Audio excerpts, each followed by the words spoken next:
Okay, this video is to set up a RevoSlot car, and this is the little GT2s,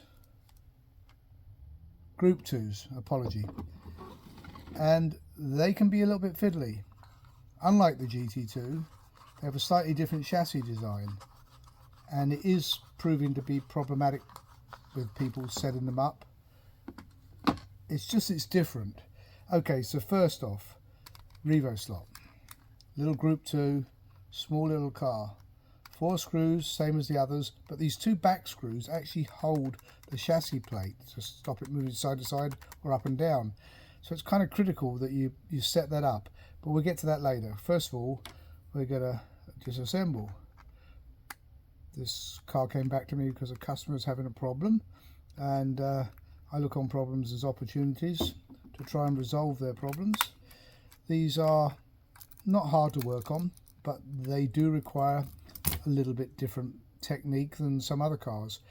Okay, first off, I'm not going to do it on the body, but we would look for where there's areas of weakness, like inside here, inside this little, I'll point at it, inside here we would put a little bit of shoe goo, same inside here, to stop this getting knocked off, because it will get knocked off in a crash. Also shoe goo here and around the sides of the tray to try and get it, and then we weight them and push them up a little bit and let them dry like that. That way it gets this off of the motor, because if it's on the motor, the car will always sound noisy. The greenhouse, or whatever you want to call it, the cockpit, acts as an amplifier, and with this Lexan tray resonating, if it's sitting on the motor, it just all sounds terrible, sounds like a bag of nails. It isn't the car, it is just in the way you've got to set them up. Okay, so anyway, why this car's come back to me is the customer's having a real problem with gear mesh. The first thing is, and I swear by these are the Wearer tools, and their tip, you probably can't see it right now, has an extra cutting edge, so even when you can't undo these screws or do them up with anybody else's tools, including really high-end ones, you can invariably undo them with these. Okay, I'm going to use a different screw, S-013MS. This screw I find is a little bit deeper head than the RevoSlot screw, and that's a little bit of the problem as well. I'll get rid of that screw. Is that the screws are so shallow that if you don't have a good tip on your driver and it doesn't bite into the screw, it's easy to strip out the head, and once you've done that, you're fighting a losing battle. So first off, we're going to put this in. This is the new slightly deeper screw, and I'll just go in just gently.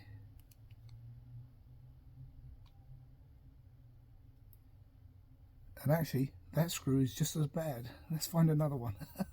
I like to be honest. That one I would not use either. Maybe it's my driver. That is the other thing we do find, is that people's driver tips wear out, which is common. And when they do wear out, they just don't grip the screw. That one feels better. I did bring 2 drivers to the studio here, so if this one doesn't work, we'll try the other one. Anyway, again, we'll put the screw in. Still not very good. Let's try this one. Yeah, that one's much better. Okay, we'll throw that one away. Alright, so first off, we want to set the screw to set the gear mesh. Now, normally, you would say, well, the gear mesh is set by this screw here. And it kind of is. So you bring the motor in, and I've backed off this back bracket, and this is critical on these little Group 2 cars. So I've backed that off so that's loose, and then I'm bringing in the motor until the pinion touches the spur gear, and I'm bringing it in snug. We'll just lightly nip this up. Then I'm looking for just a little bit of rock, and that is definitely too much. Still too much.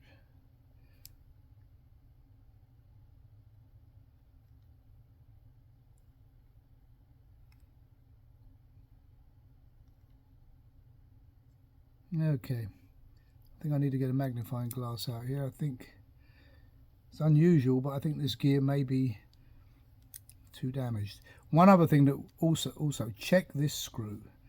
Make sure you tighten this screw up. If you don't, you're never going to be able to control the motor, because that screw that holds the bracket onto the motor, there we go, that is going to give us a good part of our control to get a gear mesh. So tighten this up, and I can tighten this up, but you've got to push in deep. You need a good tip. If you're using machine tools, you can grind down the tip every now and then as it wears, but I guarantee your tip is probably worn, and even a little bit of wear, these shallow screws will show up. Okay, so I've set the gear mesh and I've got a little bit of rock most of the way around the gear. There's always going to be a tight spot, so I try to set my lash at the tightest spot to 0 lash. Then I'm going to hold this still, and then this is the critical part. It's not this that it kind of locates the gear mesh, but the motor can pivot around that screw because there's only one screw, unlike the GT2s and GT1s that have 2 screws here, where it does set the gear mesh. It's this back bracket on these little Group 2s that controls the motor. So you must squeeze it tight into the motor, and then using a good tip screw driver, or Allen driver to be correct, tighten them up. Okay, now that's tight. And what's our gear mesh like? A little bit of rock there, a little bit of rock there, no rock there. What I would normally do then is get a Sharpie, which I didn't bring, so I'll go grab one.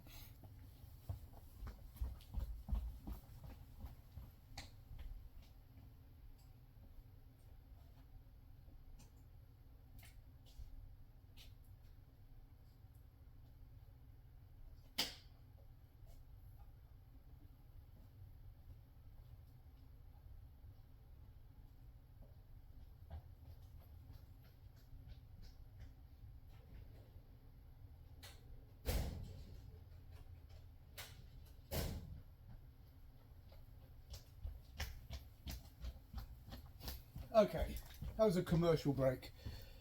Hopefully you enjoyed the commercials. There were no commercials, I'm joking.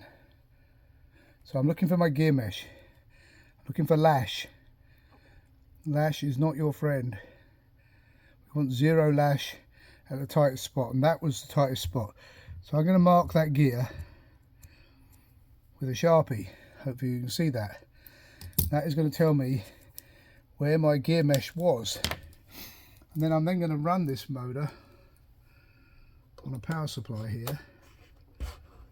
This is the excellent H&B test bench. This is the master bench, the one that allows you to plug in and test a controller as well. The main thing is it's going to show me amperage draw, and I'll know when the gears are wearing in by how much it draws.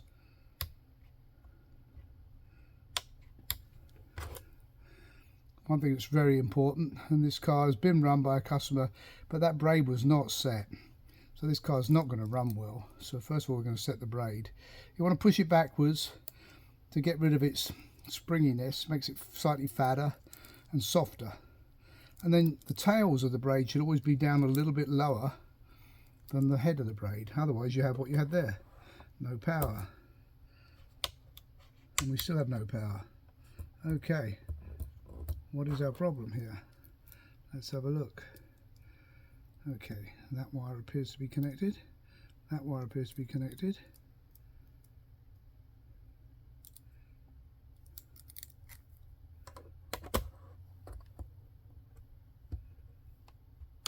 Okay. Now we have a car that runs. It's running the right way. Now it's running at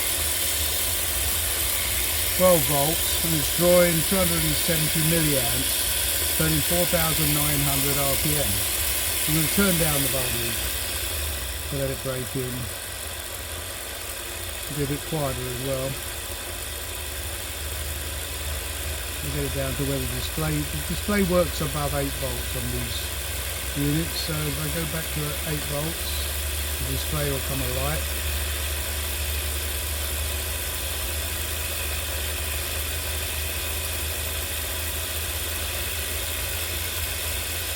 There we are at 8 volts.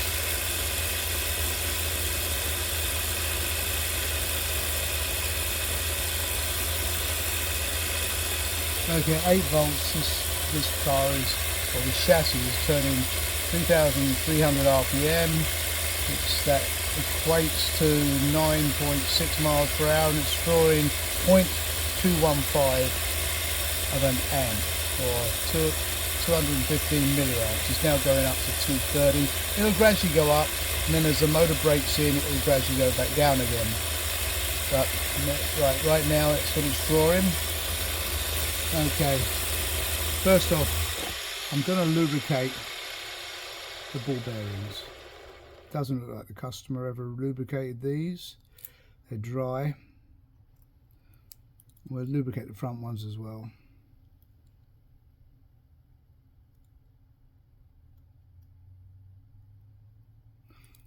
And also, we're going to set the chassis screws and Loctite them.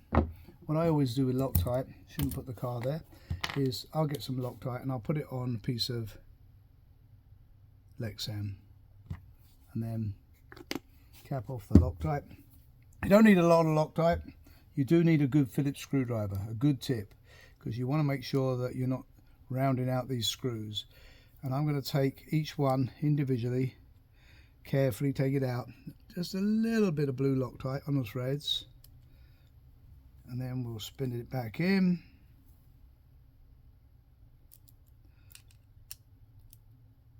Next one.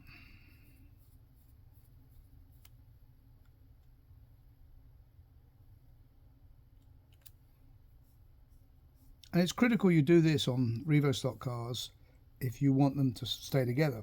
They're going to vibrate, the screws are going to fall out. They're not Loctite from the factory. You need to do this. This is part of the setup of buying a hobby grade product. If it was a toy, you wouldn't have to do this because it wouldn't have any adjustment. But this has adjustments. It has nuts and bolts and screws. They do need to be set. I can't reinforce that statement too much. I get so many people calling me lost screws, and did you Loctite them? No, I didn't have to do that on my Carrera car. Well, they don't have any screws you can Loctite, but these cars do. As is any metal chassis car, BRMs, these Scale Autos, if you're not Loctiting, Scale Auto 124, if you're not Loctiting them, they are going to fall out. It's just a case of when. And if you do Loctite them, they won't fall out. The other thing you can do after Loctiting them as an extra line of security or safety is a little bit of Scotch tape over the head of the screw. It's like safety wire on a real racing vehicle. It will stop the screw from turning, which stops it from falling out. But the Loctite's the best job. A little bit of Loctite. Then one other thing, I get a lot of people asking about aligning the rear axle uprights. I align them with the bearings and the axle. That's what's going to run in there. So logically, to me anyway, I may be wrong, by squeezing down on the axle and squeezing up on the chassis and then lightly centering the screws one at a time, and then tightening down the screws one at a time, crisscross, I end up with the uprights aligned and I get a free spinning upright. Now it's different on these because they're a little independent front end. So what I do here is again, bit of Loctite. Loctite is your friend. You can use Permatex. Loctite's a brand name. It's one of the most famous screw enhancing products, whatever you want to call it, thread locking products. It's not the only one though. Permatex is good, but I use Loctite. And the one I use is 242 for this, which is the blue. It is easily undone with normal hand tools. Don't need impact drivers or heat or anything like that. You start using red or green, that you can have some real problems undoing things, especially on these little screws. you can end up stripping heads rather than undoing the screw, which is not what you want to do. Okay, so we get these in.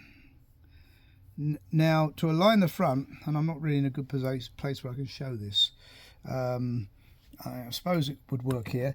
Basically, with the rear end square on a flat surface, I then lightly nip up the front. We do the same on the other side. So on a flat surface, push down so the rear wheel's squaring up the chassis. Lightly nip up the front, and then the other one, and now I can tighten them up more aggressively. They're not going to move because I've already nipped them up, but that's squaring the front wheels up so as you have zero toe out or toe in, and I find that on these cars that's usually what works the best. Now I also find that it pays when you've tightened up these 4 screws and the nuts and Loctite them. And by the way, you can buy the Wera 5mm hex lock nut so as you can hold them. Sometimes they turn way before they're really tight. This one didn't, but if you need that, 5mm hex from Wera, we sell those. Okay, so we've got the basics that the chassis is not going to now fall apart when we run it. Our wheels turn, our rear axle spins freely now because we aligned the uprights. One other thing, these tyres, they are slightly offset. Many people don't realise this and don't spot it, sometimes even at assembly at the factory. If you look, you'll see that this ridge is slightly offset this way. So the other thing you need to do, I'll go off camera here, you want to wet the tyre just like a real tyre, so as when you seat it on the rim, it seats on and that little shoulder goes in. So if you wet it, you can tell if you've got it in run the wrong way, because you'll see the tyre fits like that, and I've seen them come like that from the factory. It's not uncommon. They assemble these cars, they're not setting them up for racing. That is really down to you. So by squeezing them or rolling them on a flat hard surface, you can kind of force them to center themselves, and then they turn freely, they turn accurately. Front ones, you can do the same, won't hurt. And also make sure that they've put those on right. But there, that's definitely a better, truer spinning wheel. I'll show you what I'm doing off camera, how I'm making them wet. Anyway, squeeze them, get them to seat down, make sure that little bead is in its little channel in the rim, or the tyre won't run true. We don't allow tyres to be glued on, but if you do, now will be the time to glue them on and then true in tyres. Okay, so as I said, gear mesh, there's a little bit of lash there. Don't know if you can see that. It does wiggle. A little bit of lash there, none there, none there. That's where the silver Sharpie mark was. So I tightened up this screw. I've tightened these screws. Make sure you push this bracket hard against the motor when you tighten these 2 screws, because this is what is going to control the gear mesh. This motor can rotate around the single screw, and so the gear mesh, if it rotates this way, will be looser. If it rotates this way, it'll be tighter, and the car's never going to run good. So now what I would do is I would sit this on my braking machine and I would let it run. So while I'm doing that, I'll turn it down a bit so it doesn't deafen us. These screws, it's critical, these 2 front screws do hold the body in place. You don't need to be tight. These back 2 tune the chassis. So first of all, these screws that come with the car from the factory, they're okay, but there is better, and I use the BRM ones that are better. I'll show them to you in a second. We'll take these 4 out,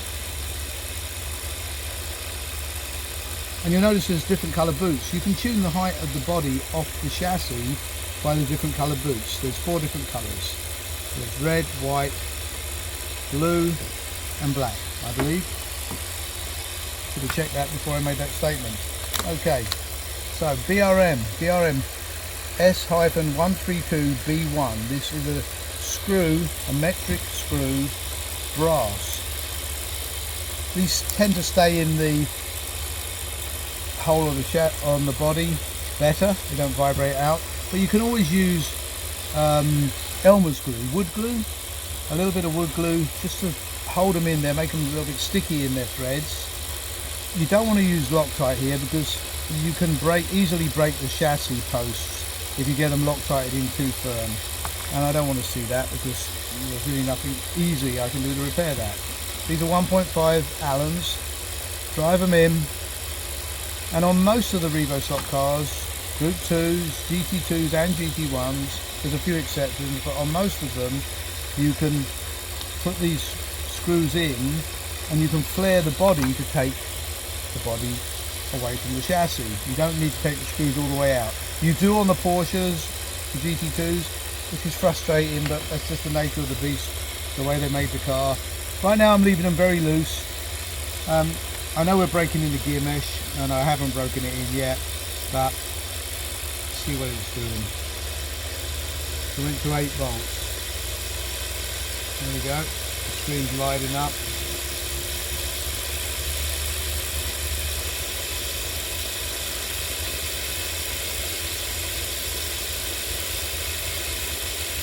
At 8 volts, I don't know what it was doing before, but it will be in the recording. But it's now pulling 3,300 RPM, which equates to 9.5 miles per hour. Probably not any different. It's drawing a little bit less amperage. It's hovering around about the 215 milliamps, and that will slowly go down as the motor breaks in. But they're going to draw about 185, 200 milliamps anyway. This is a good motor if it's only drawing that much more. But this is at low voltage. Okay, so we're going to put the chassis on to the car. Lubricate these points here. You can also smear in some white lithium grease underneath those nuts. Just get a little bit in there, maybe with a little blade, get a bit in there. It acts as a damper between the two chassis plates. Stops this chassis plate rattling on the other one so much, which quietens down the car. And you can make RevoSlots very quiet if you go to these extra efforts. Now I'm not going to change the guide on this. It's got the shallow guide, but normally people would switch to the deeper guide. I'm not sure what this customer's track is, so I'm going to leave that alone. But what I do is I put a twist in these wires. Bit fiddly, isn't it? Anyway, twist in these wires like that, and this one over here, and I'm going to get it so as they're both about the same length. This one over here comes over the top of the motor, and then I twist and I tuck them down in the back here so as they're out of the way, so they don't touch the interior. And then the chassis still floats, everything else is good, and it will help kind of self-center the guide. We run the guide post loose, or the guide spring loose. This helps these cars, especially on a bumpy track, stay in contact. If you do set the car up with the guide all the way up tight, just make sure that when you press down on the chassis, the rear wheels don't lift up in the air. That means you've got the guide too high up and it's rotating on the front tires. You don't want that. You won't have good brakes. You also don't want it too low, but with the sprung guide you can't get it too low because it will set its own height. I found the sprung guides work very well. I wasn't a big fan at first, but I've now found that it's how I set up most of my cars. Not all of them. Okay, then I'm putting the body onto, or the chassis onto the body, getting it on those brass screws, and so you can flare out the body enough to get it onto the screws. Okay, now that's too tight, that one.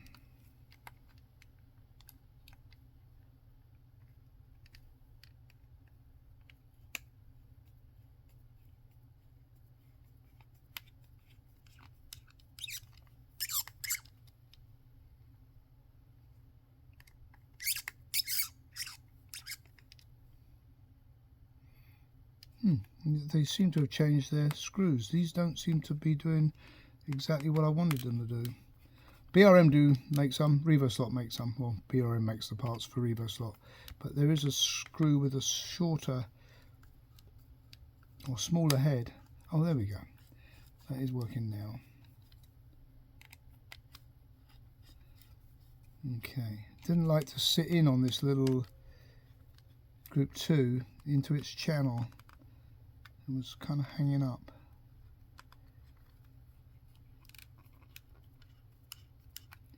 If that one's not going to go in, we'll change to the other screws. Let's try it this way.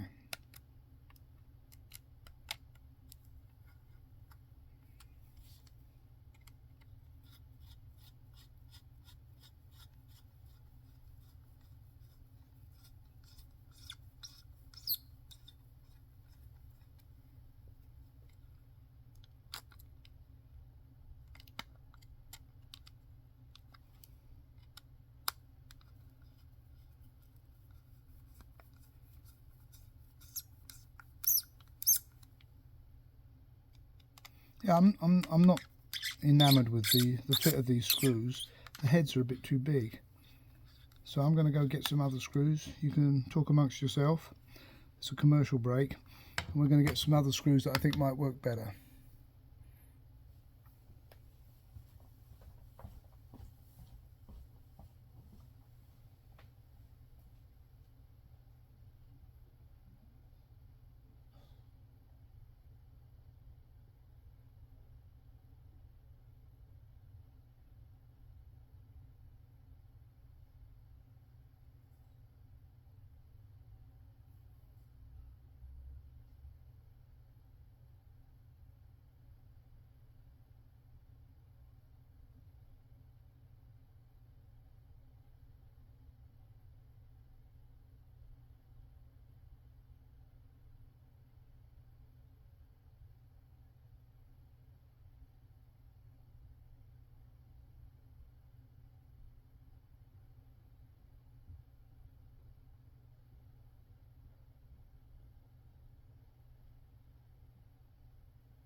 Okay, you live and learn.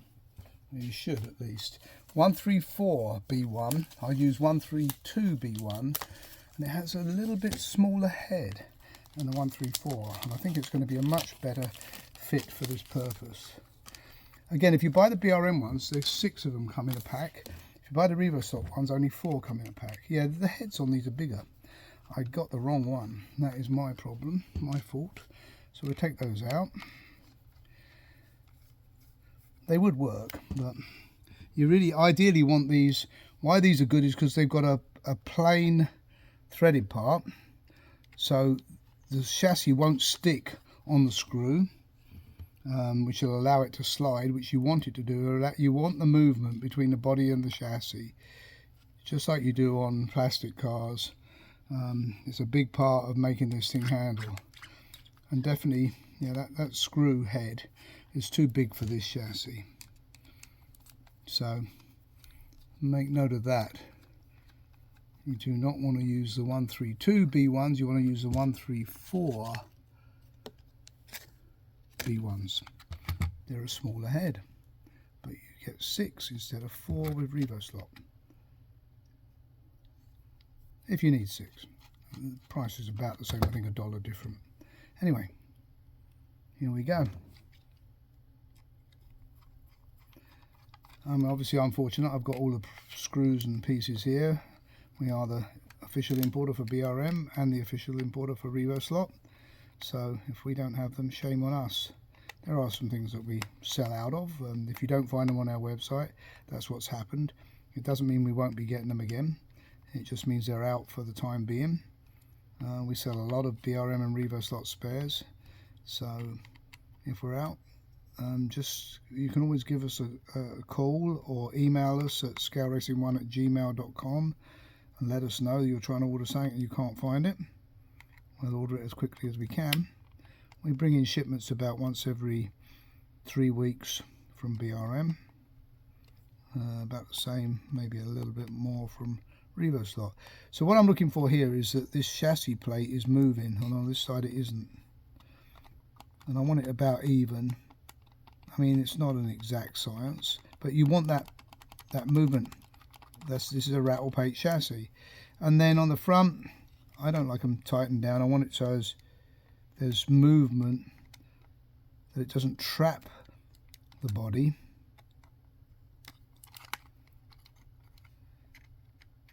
I mean, the body's shaped that it won't fall off. So there you go. And then looking at this one's a little bit, I can see the head's a little bit further out. So that still moves freely. This one still moves freely. So there we go. Braids push backwards to fatten it up. Little kick down on the tail. Gear mesh is set. I don't lubricate the gear to break them in. I use white lithium grease once they're broken in, but I don't lubricate them to break them in. They break in much quicker if they're dry. I don't use valve grinding paste.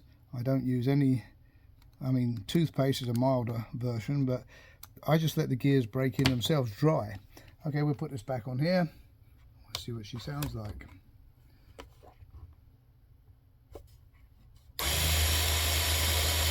Right, that sounds pretty good. It's a lot quieter than they are when they come out of the factory. They're not set up ready to run. They are not. Anybody that tells you that is fooling themselves and you.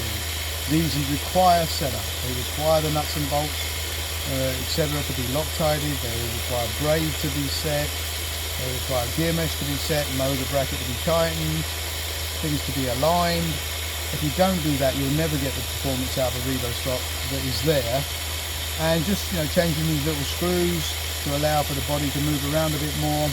And as I say, you can use white glue, Elmer's glue, wood glue on the threads, just a little bit on the thread, you know, put it in the thread and then screw it in, set your float, and they won't rattle out with that there. You can always put a bit of Scotch tape over them if you so feel, or I use 3M surgical tape sometimes, but really all you need to do is just leave them, you know, slightly loose so there's movement. And this is now starting to break in. It's now drawing just about 200 milliamps. It's dropping down and the car's running smooth. I haven't smoothed the tyres. The customer had run this a little bit, but the tyres will certainly true in. Got to be careful if you try to true them on the car, because these are very, very small tyres. You don't want to tear them up while doing so. You tend to often just let them run in. Just get rid of the high spots. Make sure the tyres aren't rubbing on the body, which they're not. Make sure they freely turn, which they do.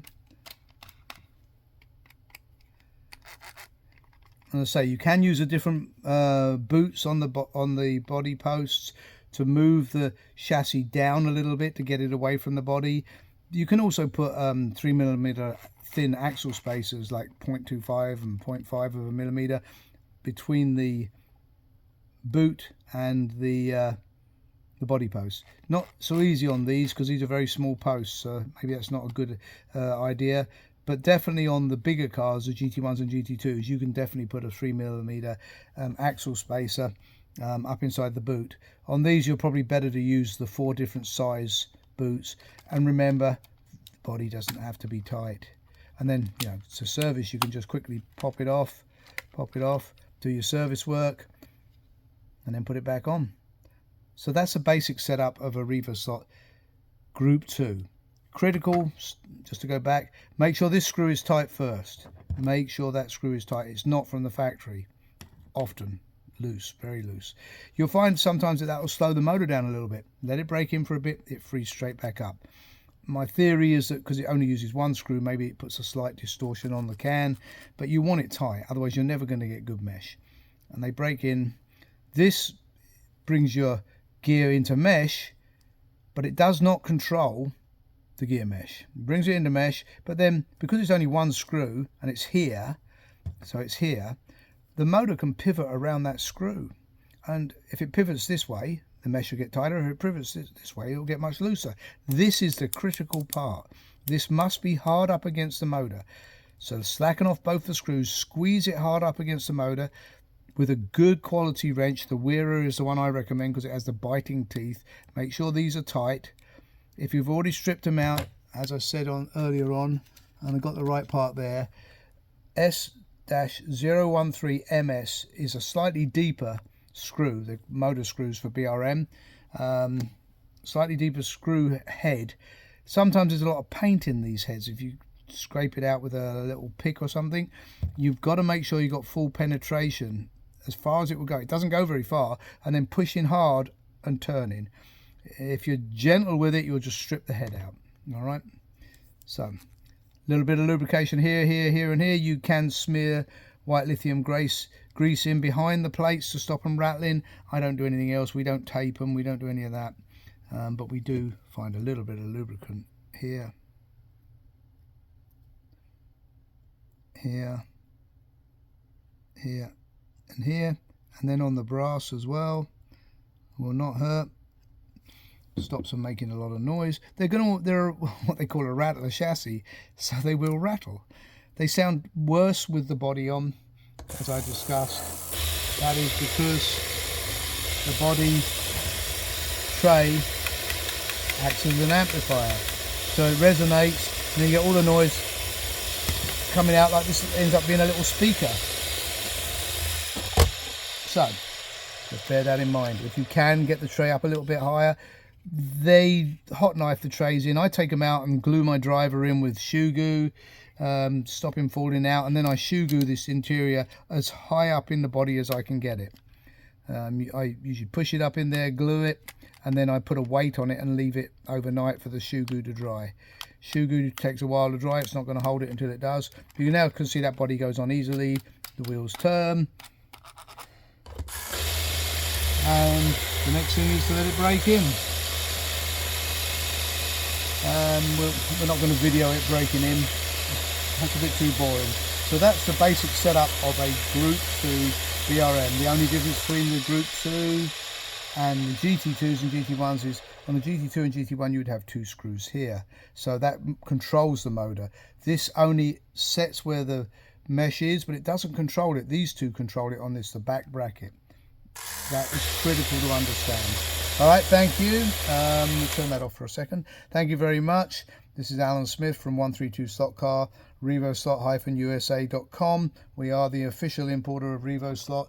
If your box has a scale racing sticker on it, it is an official import. If it doesn't, it's not. It's a grey market in from somewhere else.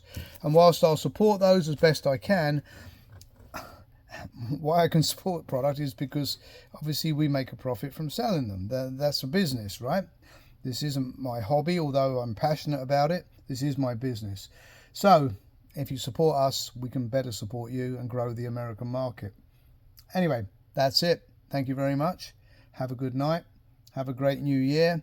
Enjoy your Revo slots. If you have questions or problems, I look on problems as an opportunity. We can solve anything if we're given a chance. Thank you very much.